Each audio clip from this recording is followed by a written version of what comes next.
Good evening, everyone. My name is Michael Spath, and I work with the Indiana Center for Middle East Peace.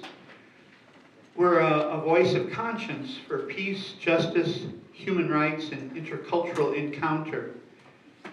And you might be asking why a Middle East peace organization would be hosting Tibetan Buddhist monks who are in exile from Tibet and who live in India. Well, let me answer it this way.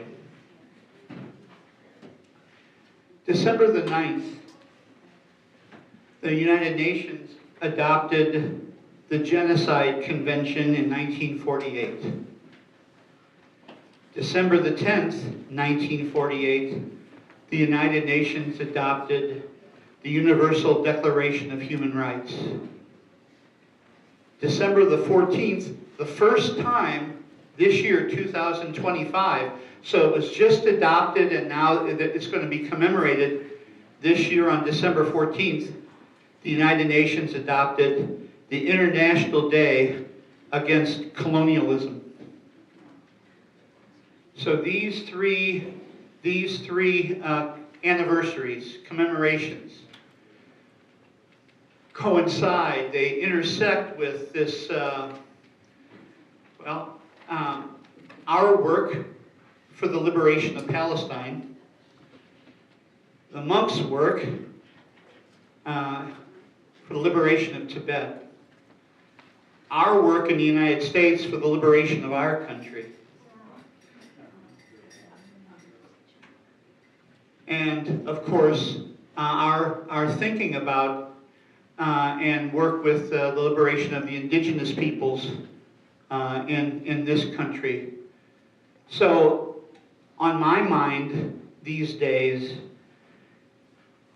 is a settler colonial ethnic cleansing genocidal project that we share with these monks, the people of Palestine, the indigenous peoples in our land, and also just our work as progressives in our country. So that's what's on my mind and heart these days. We're talking about the erasure of peoples, of cultures, and erasing Palestinians, Tibetans, indigenous peoples from human memory, the very definition of genocide. So that's how I wanted to start tonight, just as an introduction. This is going to be a beautiful presentation by Lobsang Manjushri and the Tibetan monks about Tibetan culture and the chanting and the dance and His Holiness the Dalai Lama.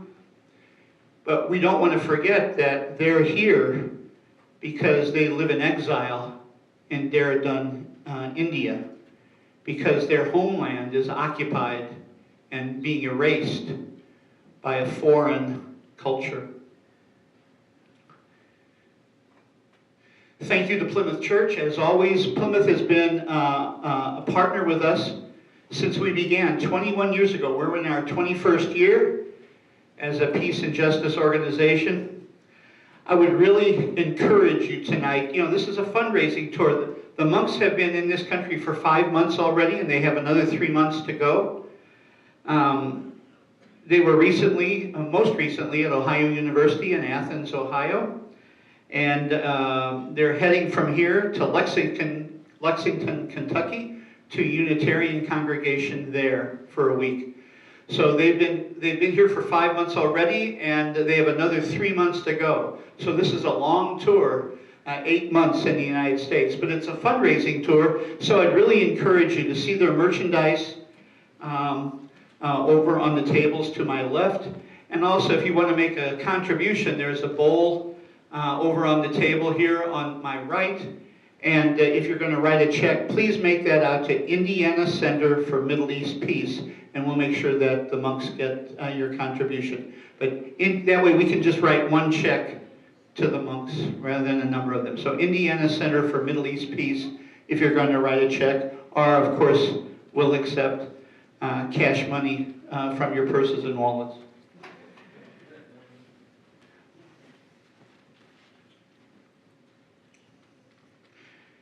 In addition to the performance tonight, as you know, they've been at the Allen County Public Library downtown creating this World Peace Sand Mandala.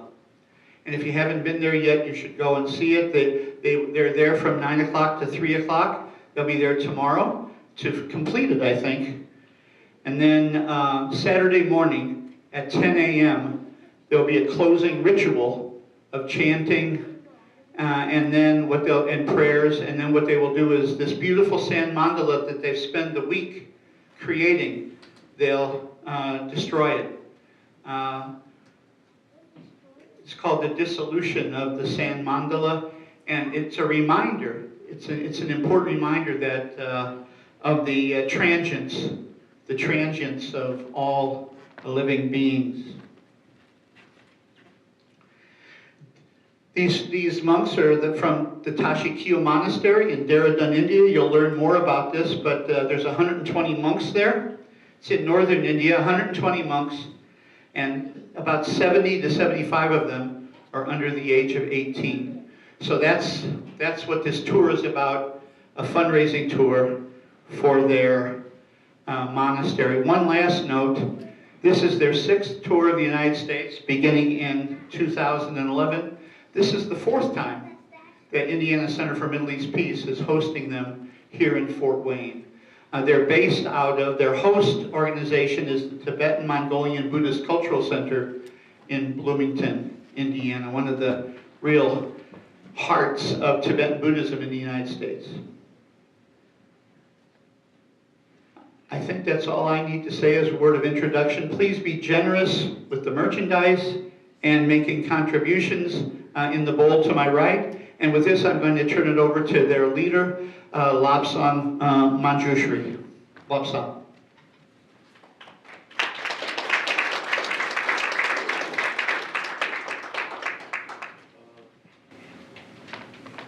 Good evening, everyone, and thank you for coming.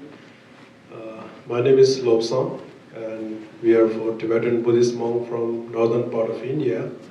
On our left side, his name is Sanjay, and then Thapke on my right side, Jambel. As Michael mentioned, that we are touring for 8 months, and we complete our 5 months, and we still have to tour 3 more months. And so tonight here, the performance we are going to do it. The first one is about the opening chanting, like the opening ceremony, and then we have a debate, and then PowerPoint presentation about our monastery, Tashi monastery, and then we have Tashi Shabbat dance, and then one more slideshow about the Tibet, and then one more ritual dance, and then if you guys have any questions about the like monk or monastery or mandala, so we can do some question or answers, discuss about that. And so our original monastery was in Tibet, eastern part of Tibet, called Labrang Tashi Kyil Monastery. And so since the Tibet was occupied or invaded by Chinese, so then our senior monks, they escaped from Tibet to India, in northern part of India. So since then our senior monks, they are carrying the monastery, and so back to like 15 to 20 years, we only have like 35 to 40 monks, but currently we have around 120 monks, and they all under 60 to 70%, they all are like under 20. And they are all from different part of India, like Himalayas and like border areas and like that. So yeah, and then we have like practice about in monastery, like philosophy and debate and other practice like that. And so this is our 6th time tour in country. Our first tour was begin in the 2011, and then we are touring every 2nd year, and then 2013 and 15. So this is our 6th time in the country, and so our Past tour was very successful. We were able to build a school from the monastery and library and like a guest house for the monastery, and it will come on the the slideshow. And so yeah, now we will do the opening ceremony, the opening prayers, and the prayer are all in Tibetan language. And so the first the prayer is called taking refuge to Buddha, Dhamma, and the Sangha, and then we have a prayer about the offering to offer the Buddha and Bodhisattva and enlightened beings, and then some like mandala offering and dedication prayers. Thank you.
And so now we have a debate demonstration.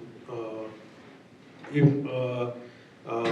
know that in Tibetan Buddhism, in India or Tibet, we have a class about debate, like whatever they learn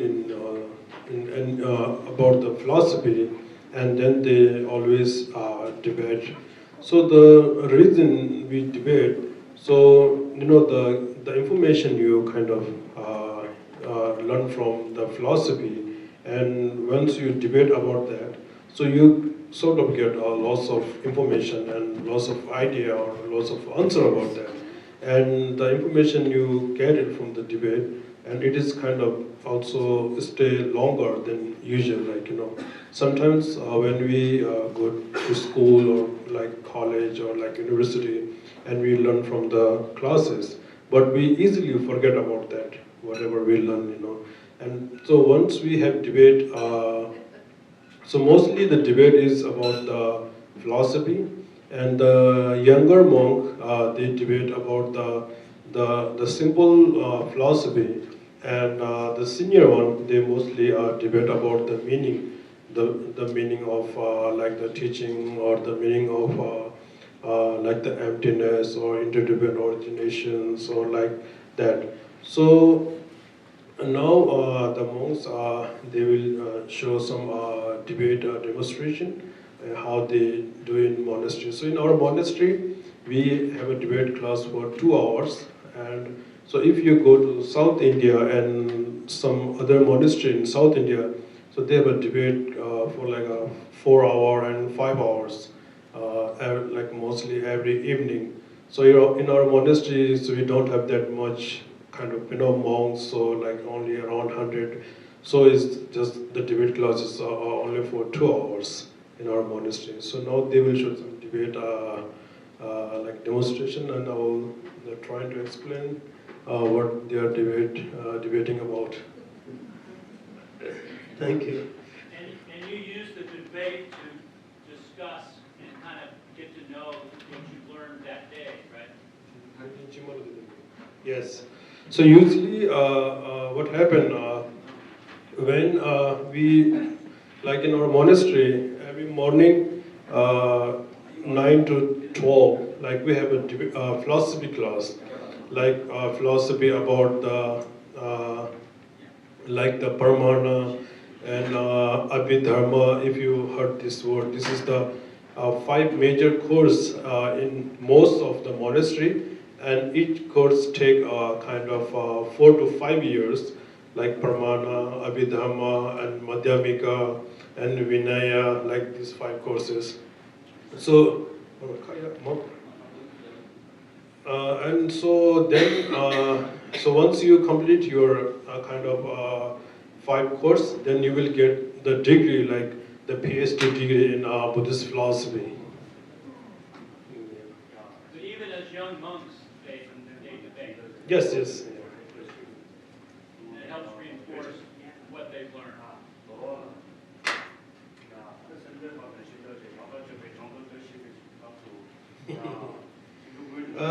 So the first thing is the when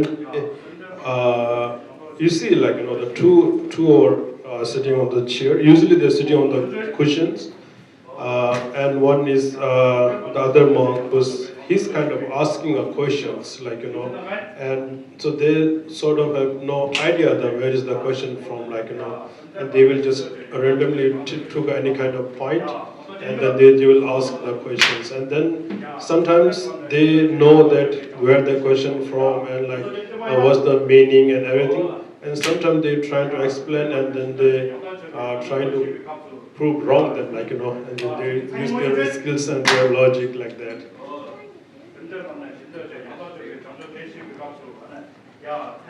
So the first thing is when we begin debate, so you see we are just clapping the hand, and the left hand is kind of downside, like left hand is kind of downside, and the right hand we are raising up. So there is the meaning that when you are kind of you're putting your left hand on the downside. That means like you are so they were like a ram, like human ram, God ram, and and hell ram, like this kind of 6 different rams, like upper ram or lower ram. So here, when you just putting down your hand, it is kind of you are thinking that you are closing the lower ram, the door of the lower ram, and the sentient beings who is kind of suffering in their realm, you are taking them and you are sending them to the the upper realm, like in the heaven or like that. So it is kind of signification of like that whenever they're doing.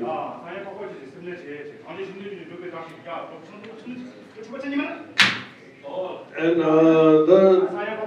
they are debating about the Mahayana. What is the Mahayana practice? Like it's a main practice. So like how you kind of increase or improve your thinking outwards to the all sentient beings. This is the question. So whenever they ask questions, you can answer through 4 ways. One is just like you agree or you disagree. And sometimes in Tibetan we say sometimes they totally disagree.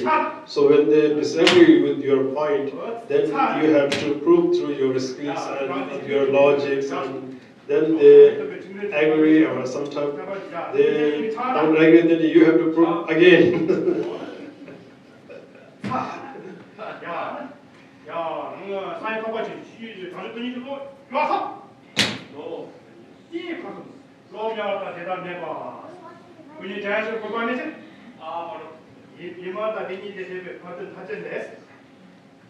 So sometimes when they, if they don't accept your logic and your skills, then they try to share the great master's teaching. Like if you look in that book and it is mentioned like that. If you look in like Nagarjuna book, it is mentioned like that. And if you look other like Buddha Sutra is taken like that. And sometimes it's like very simple. Like if you heard that the first teaching of Buddha is about like the 4 noble truths, right? So sometimes they said, why is only 4 noble truths? Why they are not 5 noble truths? So like why they are not 3 noble truths? So once they accept the 4 noble truths, then they try to prove that there are like 5 noble truths. Then they add extra and something like that,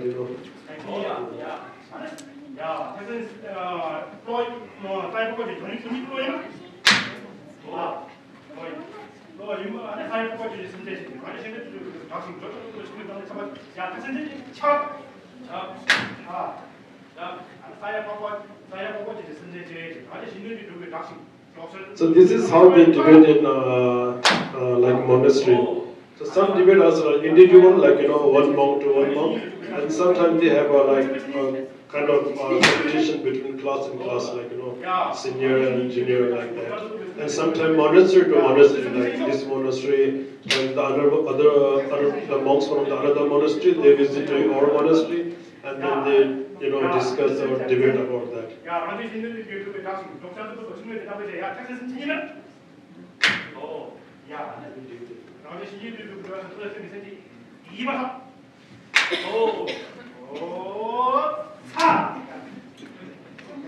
When there's a Buddha, that means you lose your point.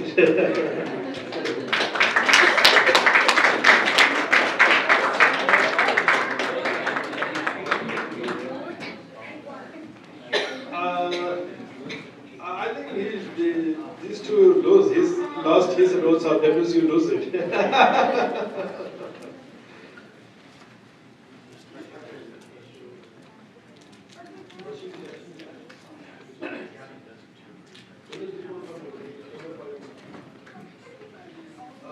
So now I'm going to show the slideshow about the Tashi monastery.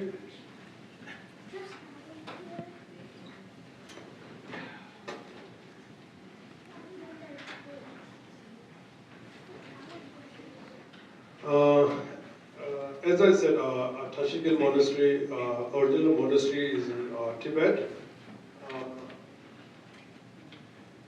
This is the picture during the winter.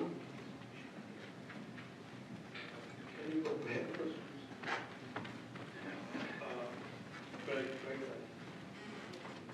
Yes. Yeah, this is the monasteries in Tibet. So this is all like the monastery and monk. And so here used to have like 3,000 to 4,000 monks, before the cultural revolutions, and they study about the different like philosophy and about the astrology or like the tantric practice or about the medicines, all the different kind of practice has in this monastery back to Tibet. And then cultural revolution, then they, so now they have a very limited monk in this monastery in Tibet. And this is the image during the winter.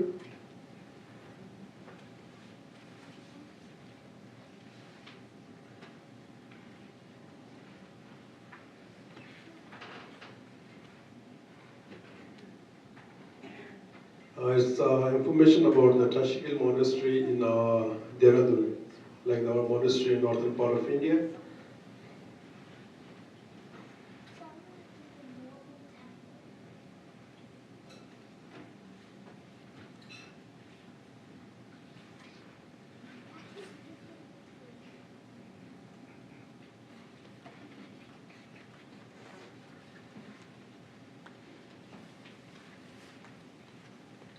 And this is the group picture when the Dalai Lama visited our monastery around 2001 or 2. So at the time we only had this much monks, like 35 to 40 monks. And I am in this picture. Where? Where? Show us. Here.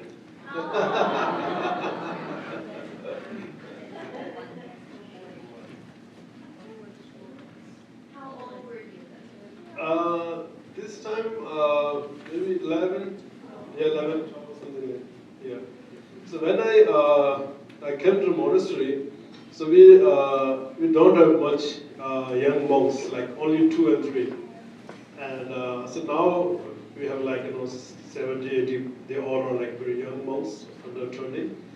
And so in our, I became a monk when I was 9-year-old, and in our hometown, we don't have any monks in our hometown, and so my father sent me to monastery to learn about the Buddhism and then come back to our hometown and teach people about the Buddhism in Hindi. So in India, they have a lot of monks who can teach Buddhism in Tibetan language, but they have a very very less monks than who can teach Buddhism in the Hindi language. So then I went to the monastery in Tashi.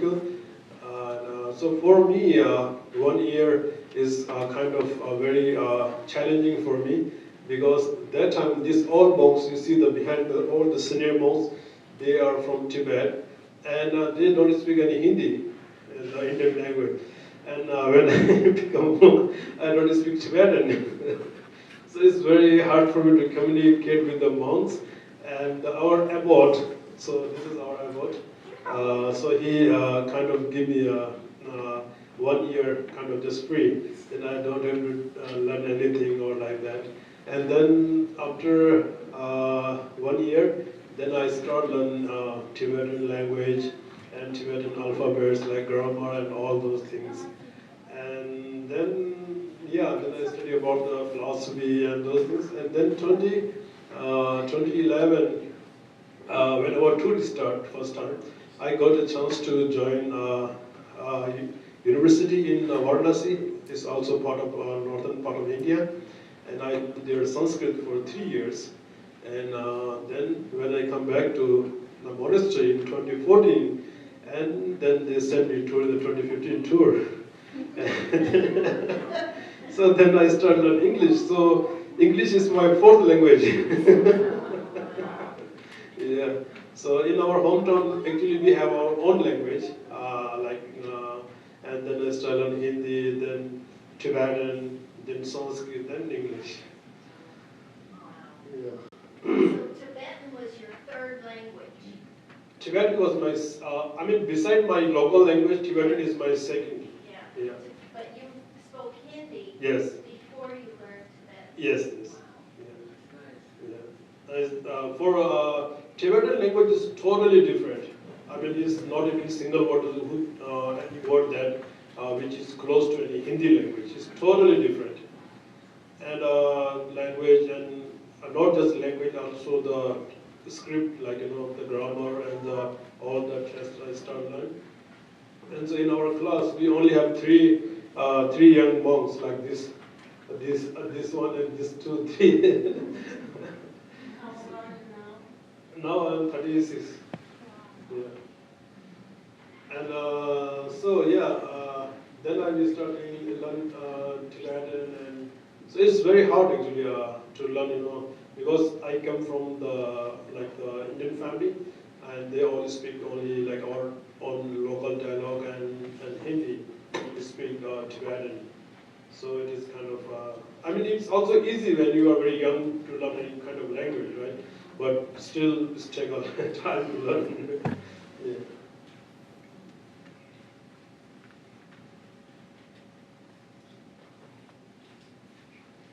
Okay.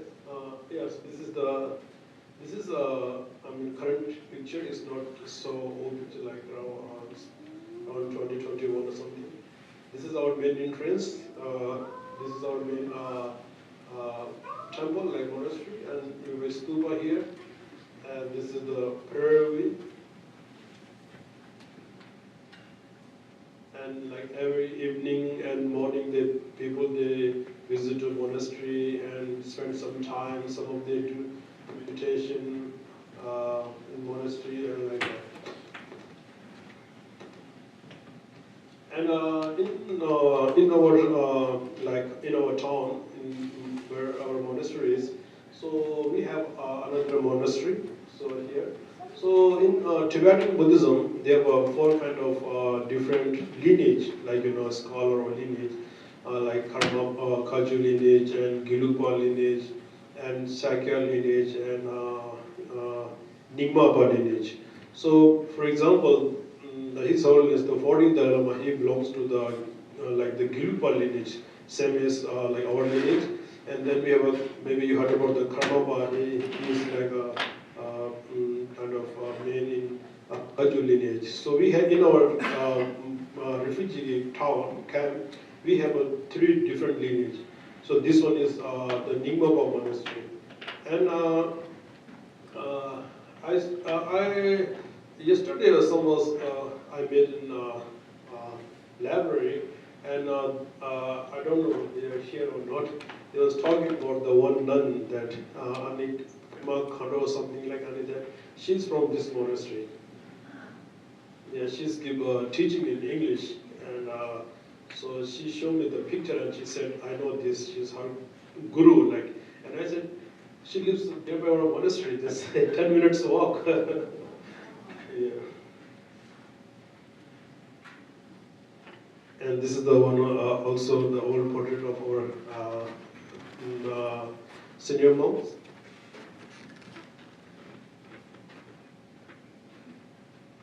So these are our classrooms. So this one is during the winter, like in our monastery, we don't have that kind of facility, like a heater or like air conditioning. So this is the winter. So every morning when they do memorize or the class, they just go top of the roof and they just study in sun, just give a heat. And then this picture, once we was in tour in 2013, and then when we raise a good fund, then we build these classrooms for the young monks.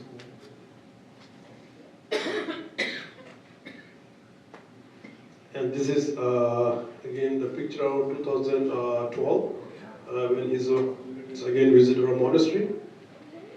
So now you can see lots of young monks.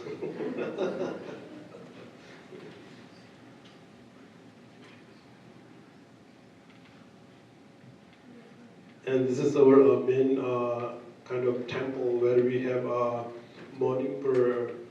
So we have a morning prayer at 5 a.m. every day. So this is the morning prayer.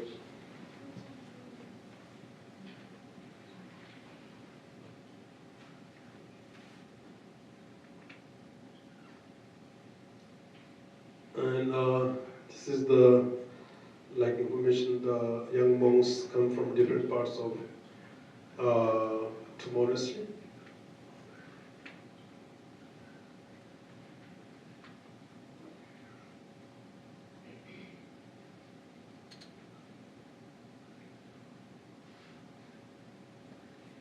And these are the young monks.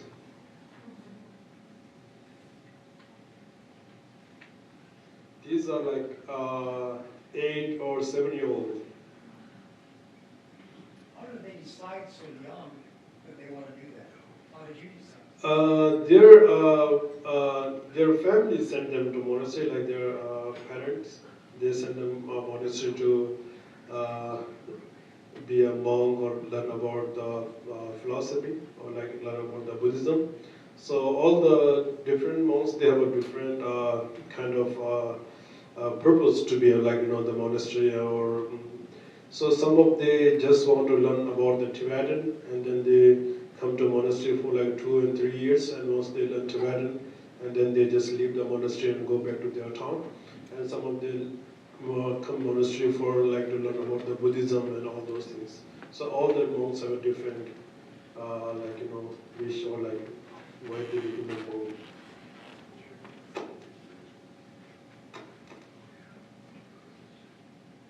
This is the again one the young monk's picture. And culturally, some of the parents do that, right? Mm-hmm. And some of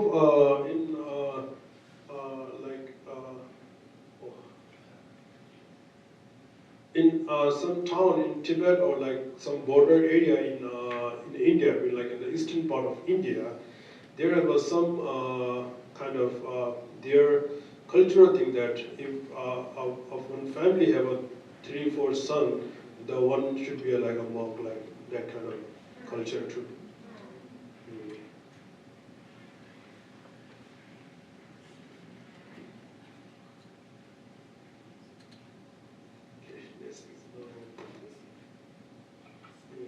Can I ask, other than sending their children to the monastery, is there an opportunity for their children to be educated any other way?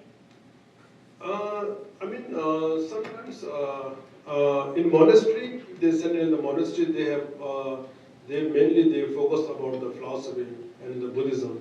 But nowadays, some monastery has some like modern educations, like about the like English and science and math, like this kind of educations. And some of when they are in monastery, at the same time they also join a college and university and they study like that. And so, you have a kind of multiple choices like to when you're monastery. But for the little children, Mhm. is the monastery the only place where they can actually be educated as children? No, they can go different places Oh. too.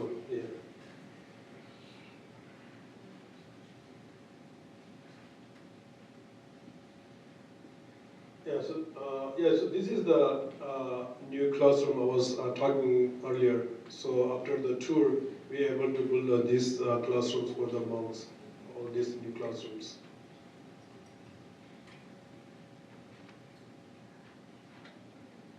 And so sometime for our town, the people like celebrate their birthday with the young monks.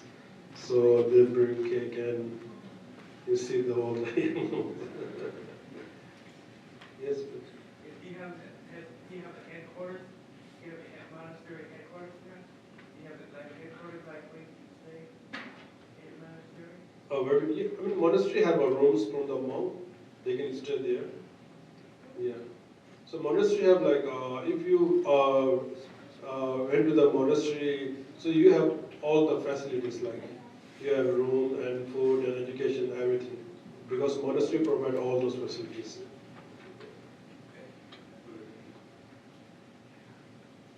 And this is the anniversary of Lama Tsongkhapa. So Lama Tsongkhapa is a founder of Gelugpa lineage, and so his anniversary, then we celebrate in our monastery, and his anniversary is coming in this Sunday. So if you look in India or Tibet, there are kind of the lights everywhere and the candle or like everywhere lights.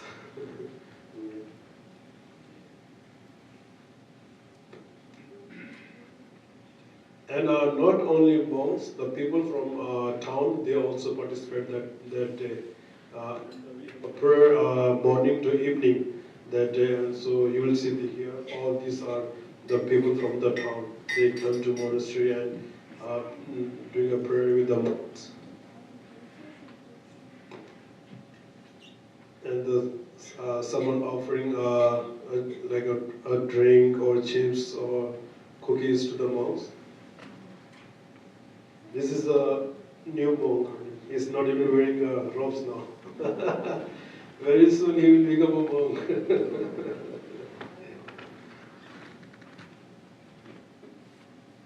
Yeah, this is I think, the last slideshow. So now they are, kind of ready for the performance called Tashi Shubha dance. So Tashi Shubha is a Tibetan word. Tashi means like good or like auspicious or like good sign, and Shubha means dance. So this dance is for the good luck and auspicious. And so in this dance actually we perform for the special occasion for event, and so you will see in this performance they are wearing like a white mask, and that represent this dance was actually appears in a fifth Dalai Lama dream around 1645 or something. So then he see that one king called Tongdeng Jabo, that's the name of that king, and he performing that dance, and that king lives for 140 years. So that's why this dance also kind of represent the long life. So whenever we have any kind of ceremony, any special, like a birthday, some like higher monks, their birthday, so then they perform this like this dance. So this is called Tashi Shubha dance.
Uh,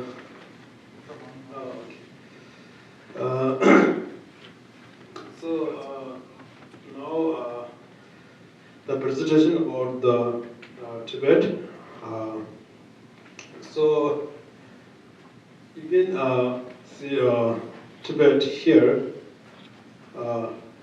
This is Tibet, and Amdo. So this is the Amdo, like I was talking earlier, the Labran Tashikil Monastery. So Labran Tashikil Monastery is also known for like the Amdo Monastery, because the Labran Tashikil Monastery is the one of the biggest monastery in this region. So that's why it's known from the like Amdo Monastery. And this is India and Nepal and Bhutan. How big is that? Comparing it to the States. Is it small or large? It looks big, I don't know.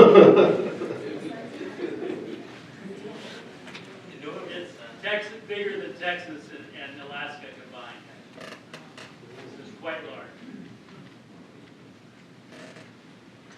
And this is the Potala Palace. Is it in Lhasa? So Lhasa is the capital of Tibet.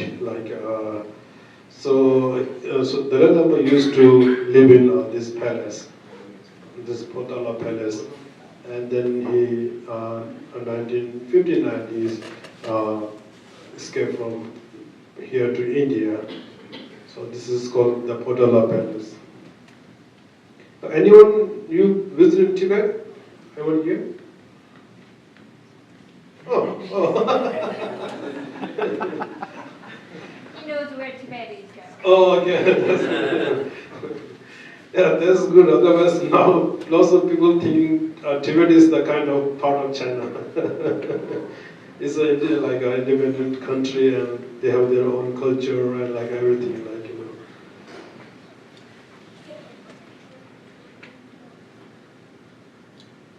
know. And this is the one of the very famous temple in Lhasa called Chokong Temple.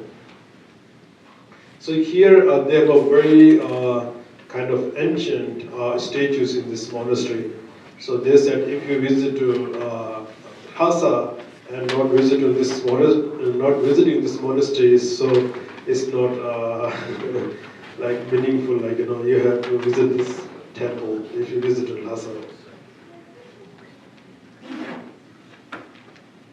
So this is the picture like when the Chinese army invaded in Tibet and they like you know destroyed lots of monastery and statues and they burned lots of sculpture and so Tibet used to has like around 6,000 monastery and then they just you know destroyed so lots of monastery and you can see one here. This is also one of the biggest monastery in Tibet, and then after they destroyed this monastery. And this is this is called stupa, and this is Mount Everest.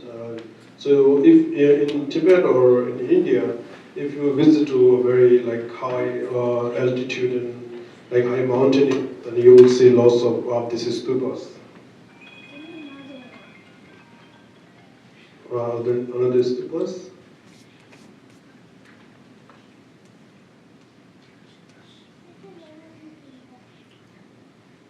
The monastery in Tibet.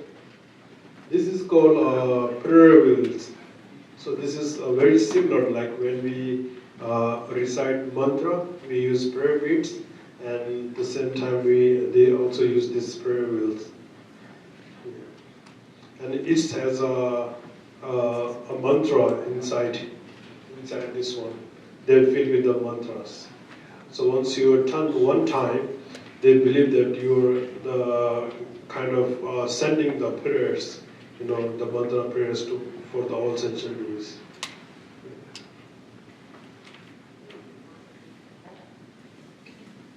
This is the monastery.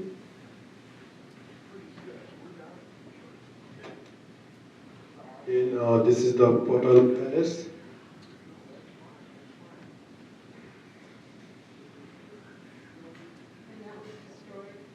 Potala Palace is still there. Yeah. So this is the like monastery in India after when they escaped from some monks, Australian monks from the like you know to India, that they just rebuilt their monastery in India, some of like northern part of India, somewhere, some of in southern India, some of in Nepal. And these are the Tibetan culture dress.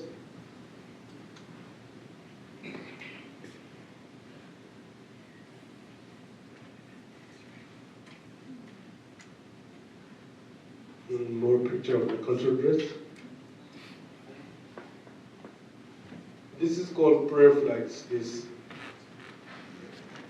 They have 5 different colors, and the colors represent 5 elements like earth, water, fire, sky, air. So you will see this prayer flag, lots of prayer flag in the high mountain areas. So if somebody wants to buy a prayer flag, where can they find that? They just find here. We have some prayer flags here in our table.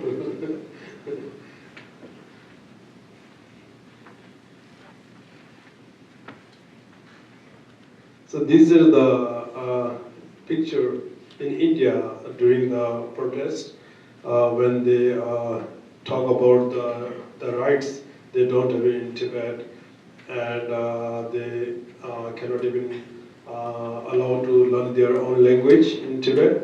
And yesterday I was sharing that we met one student in Berea College in Kentucky. Have you heard of Berea College? Yeah, Berea College. And so he's a Tibetan student, and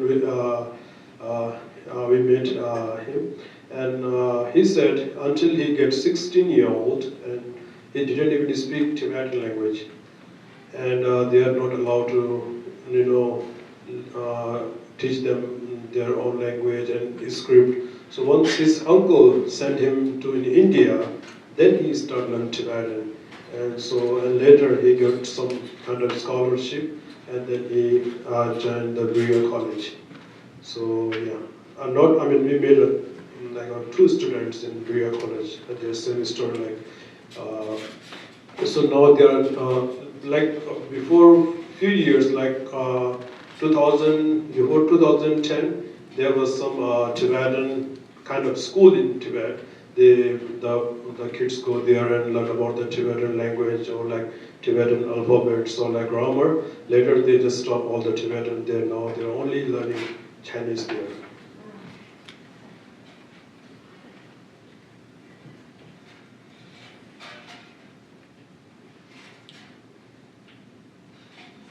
The final. Oh, okay.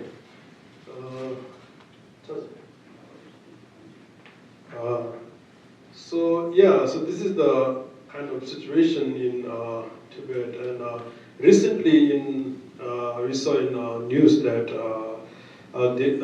they kind of did a survey in kind of some town, and they are looking for some of people. They are kind of keeping the Dalai Lama's picture secretly, and they was kind of looking for everybody's house and then they found kind of 3 and 4 bags of the Dalai Lama's picture, and so it was kind of coming in the news recently. It's like 1 month ago, and so some of family, they are in really big trouble that how they get this kind of picture in there and like that.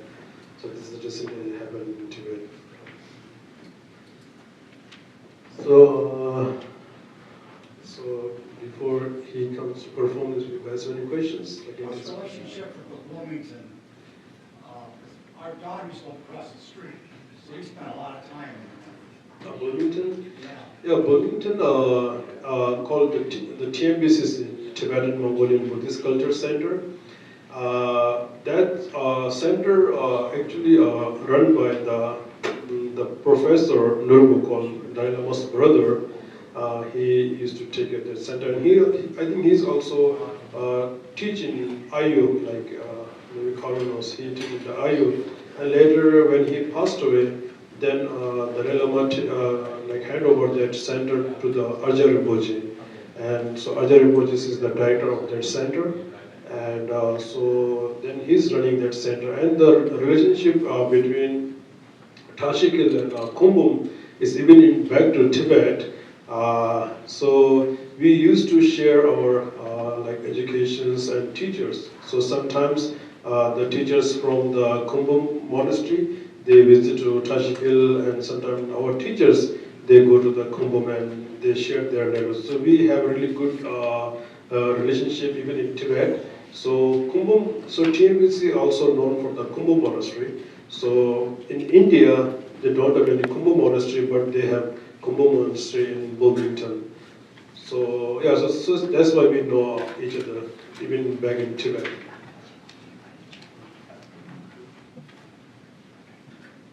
Is there any questions? Yep. Oh. Is the Dalai Lama over all 4 branches? Is there just one Dalai Lama? Dalai Lama is the spiritual leader of the Tibet, all the Tibetans. But he's then Tibetans have a different lineage, scholar, their traditions. So he belongs to the Gelugpa lineage. I just showed the picture called the Lama Tsongkhapa. So same like our lineage, but he's a spiritual leader of the all Tibetan peoples. He used to be also a political leader. Then he just stopped that, and then now he's only like a spiritual leader. Determines that you're a senior monk versus you're a certain level, taking all the lessons you need and you're, are you considered a senior? Yes, I mean you have to complete your like some classes. Like I mentioned before, that each course take like 4 to 5 years. So you almost, to complete all those courses, you need to spend almost like 20 years. So be more than like 20 or 24 years. And so if you are keep passing the, like, you know, the level, then you are keep going. Otherwise, you have to go back and again. I know that we have one last dance, but I have 2 things to say and then 2 questions for you. I don't know if you caught with Lobsang said, but this Sunday is the birthday, or the anniversary, right, of Lama Tsongkhapa, the founder of their order. So it's a special day this coming Sunday, and so I wanted to acknowledge that publicly. 1987 is a special year for me because before my Palestinian activism, I was a member of Friends of Tibet in St. Louis. And so this is, it's very special for me. It's a privilege for me to have you all here with us in Fort Wayne. 2 questions. There's a question about the succession of the Dalai Lama. China is going to, at least according to rumor, right, they're going to announce a new Dalai Lama once the present 14th Dalai Lama passes. But the Dalai Lama has some other plans he has talked. So would you say something about that? And then, as I mentioned to you, I want you to say something about the singing bowls.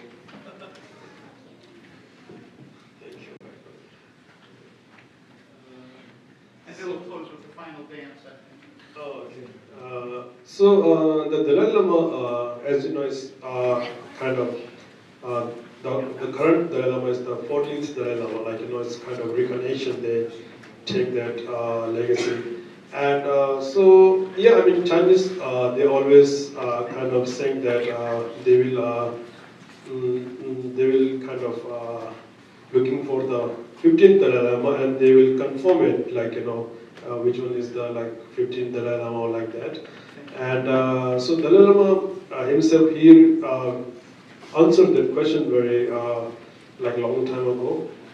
So Dalai Lama is the spiritual leader of the Tibetan peoples, and Tibetan people will decide that the 15th Dalai Lama should be born or not. So if Tibetan people said, yeah, they want the 15th Dalai Lama, then it will, you know, come again as a 15th or reincarnations. And if they said they don't want, then this will be like like a, you know, their legacy. But the Tibetan people, they when Dalai Lama make this kind of statement, and then they request him for like many times that they want a 15th Dalai Lama. And then the Chinese, they did the same thing with the Panchen Rinpoche. Maybe you heard there were 2 higher Lama in Tibet. One is the Dalai Lama and another one is the Panchen Lama. And then they kind of make a new Panchen Lama in China. And so he's also giving a teaching. But Tibetan people are not accepting that Lama as a Panchen Rinpoche. So Panchen Rinpoche, when he was 6-year-old, the real Panchen Rinpoche, when he was like a child as a 6-year-old, they took him and put him in the prison. So since then, nobody knows that where he is now. So we still have that March 10 called Uprising Day. We do a protest about that. Where is the Panchen Lama? Like, so is he still alive or not? We don't know that, but we always do a protest about him. They just took him like when he's just 6-year-old.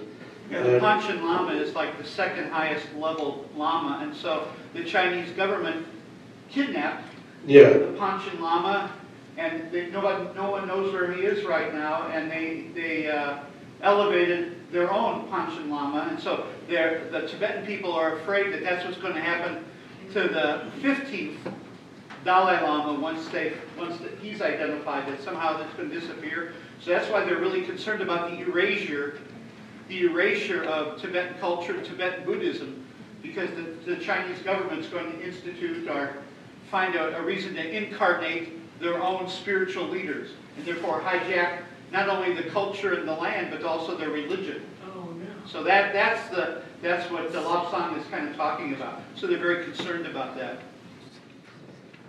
Yeah, and it's kind of even very funny that, like, you know, so when they said they will find out the 15th Dalai Lama, and so Dalai Lama, when he was in Tibet and he visited the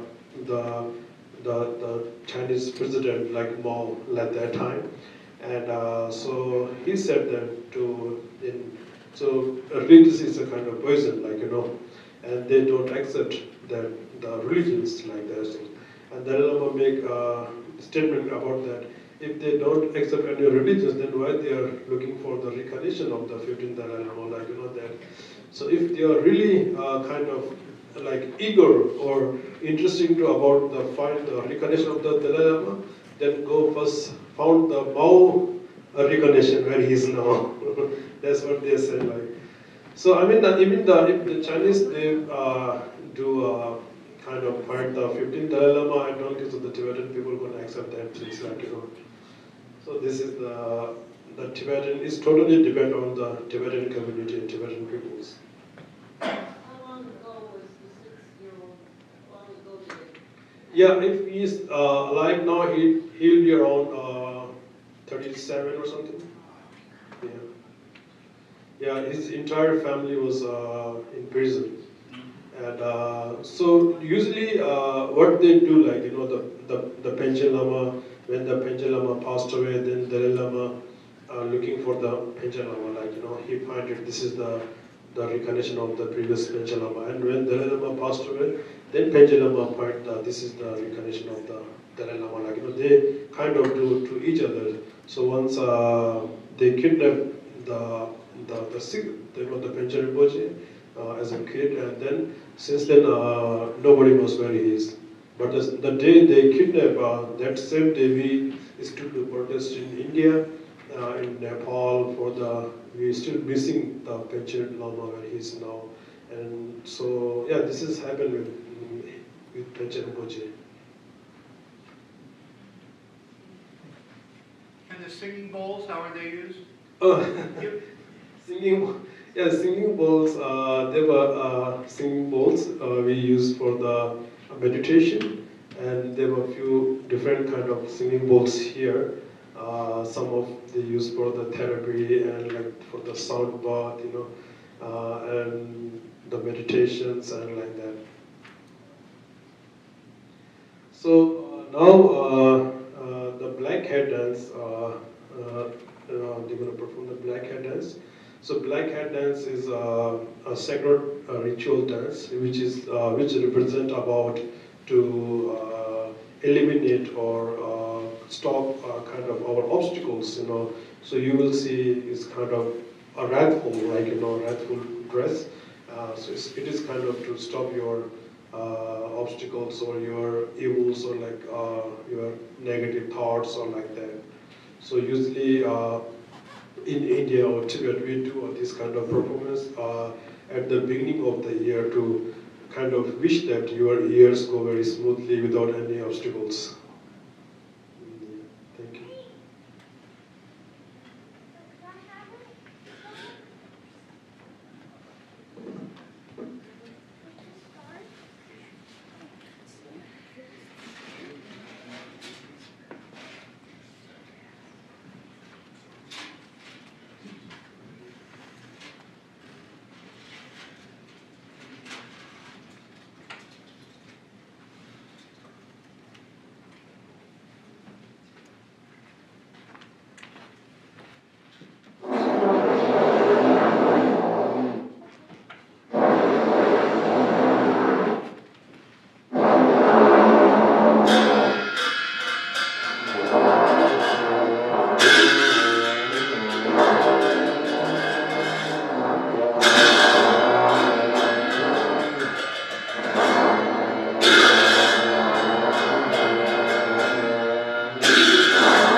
Any questions?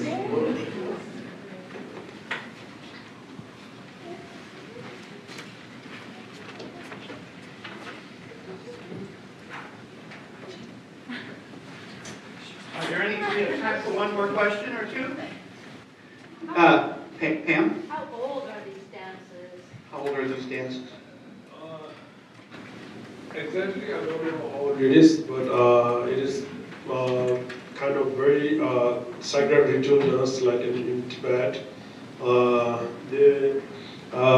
Here we are just like one monk is performing the dance, but in Tibet they have like 30, 40 monks. They do all this ritual dance, and it is like the beginning of the years. They do all this ritual dance for the like good or successful years. And then, but I don't know how old it is. The first dance was for long life, and this black hat dance was for... Like that was the stop the obstacles, protection from the obstacles. It was a dream, wasn't the first dance a dream? Yeah, the first dance was the fifth Dalai Lama. He saw in his dream that with the white mask, and he was performing that dance, and he's kind of representing the king called Thongdeng Jabo. His name is Thongdeng Jabo, and that king lives for like 140 years. So that's what's kind of represent this dance for the long life. Randy? Why did China first invade the resources, or why did they, Yeah. what is there that they want? It's not only in Tibet. They captured or like invaded 5 different countries, like Eastern Turkestan, or like some of like the Mongolians. So the Tibetis they have a lot of resources, like even for example the Tibetan dog, the Tibetan Mastiff. You maybe heard about the Tibetan Mastiff dog and the panda. Even they are making like millions of dollars for just for this breed, the Tibetan Mastiff, and they are selling the Tibetan Mastiff and the white panda and yak like this, and lots of other sources. Yes, Zach? Do you have any words of wisdom for us in America about preserving the right to religious freedom and expression, and preserving culture in the face of government forces or other forces that would repress it?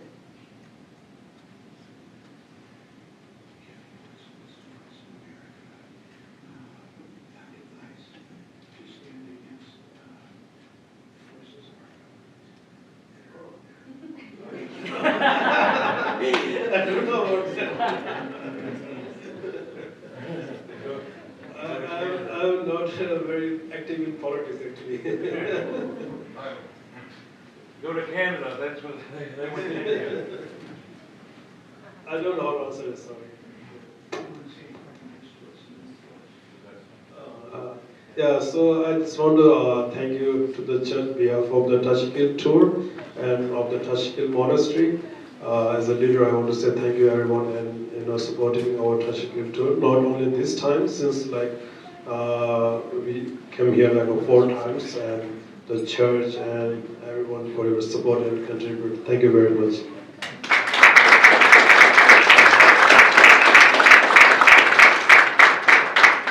Well, we want to say thank you to you, Lobsang, and the other 3 monks. You have blessed us with your presence throughout this whole week.